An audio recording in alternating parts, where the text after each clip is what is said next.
రాష్ట్ర వ్యాప్తంగా నిలిచిపోయిన ఆరోగ్యశ్రీ సేవలు నేటి నుంచి యథాతథంగా కొనసాగనున్నాయి. ప్రభుత్వంతో ఆరోగ్యశ్రీ నెట్వర్క్ హాస్పిటల్ల చర్చలు సఫలమయ్యాయి. అయితే సమ్మె విరమిస్తున్నట్లుగా హాస్పిటల్స్ ప్రకటించాయి. ఆసుపత్రి నిర్వాహకులతో చర్చలు జరిపి సమస్యల పరిష్కారానికి హామీ ఇచ్చారు. ఆరోగ్య శాఖ మంత్రి దామోదర రాజనరసింహ ప్రతి నెల నిధులు విడుదల చేస్తామని ప్రకటించారు.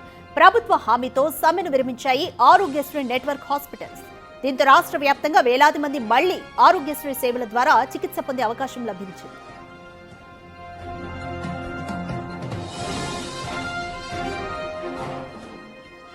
మోర్ డీటెయిల్స్ మా ప్రతినిధి వాసు అందిస్తారు. వాసు, ఆరోగ్యశ్రీ నెట్వర్క్ హాస్పిటల్స్ చర్చలు ప్రభుత్వంతో సఫలమయ్యాయి. తిరిగి ఆరోగ్యశ్రీ సేవలు ఈ రోజు నుంచి యథాతథంగా కొనసాగుతున్నాయి. సో ట్రీట్మెంట్ తీసుకున్న వాళ్ళు ఏమంటున్నారు, అలాగే హాస్పిటల్స్ కూడా మళ్ళీ పే చేస్తాము అన్న దాని పట్ల ఏ విధంగా సంతృప్తిగా ఉన్నారు?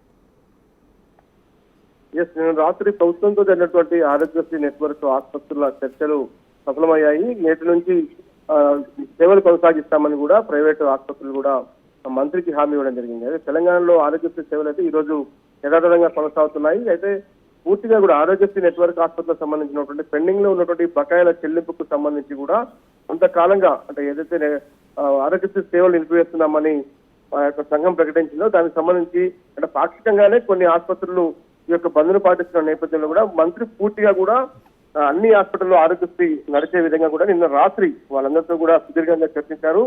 ప్రతి నెల నిధులు విడుదల చేస్తామని కూడా మంత్రి హామీ ఇచ్చారు. ఎందుకంటే ఇటీవల కాలంలో మొన్న సోమవారం కూడా దాదాపు 100 కోట్ల రూపాయలు విడుదల చేశారు. కేవలం కొంత మాత్రమే పెండింగ్ లో ఉన్నటువంటి ఈ యొక్క బిల్లులకు సంబంధించి ప్రతి నెల కూడా 100 కోట్ల చొప్పున కూడా విడుదల చేస్తామని హామీ ఇచ్చారు. ఇక నెట్వర్క్ ఆసుపత్రులకు సంబంధించి ఇతర సమస్యలు ఏవైతే ఉన్నాయో ఆ సమస్యల పరిష్కారానికి కూడా ప్రభుత్వం కట్టుబడి ఉంది. ముఖ్యమంత్రి రేవంత్ రెడ్డి కూడా ఖచ్చితంగా కూడా ఆసుపత్రులకు ఉన్నటువంటి సమస్యలు కావచ్చు, పెండింగ్ బిల్లులు కావచ్చు ఎప్పటికప్పుడు చెల్లించాలని కూడా హామీ ఇచ్చిన నేపథ్యంలో కూడా మొత్తానికైతే ఆరోగ్యశ్రీ సేవలు కొనసాగించేందుకు ప్రైవేట్ ఆసుపత్రుల ఏదైతే సంఘం ఉందో వాళ్ళందరూ కూడా అంగీకరించారు. దీంతో ఈ రోజు నుంచి ఆరోగ్యశ్రీ సేవలు యథావిధిగా కొనసాగుతా ఉన్నాయి. థాంక్యూ వాసు.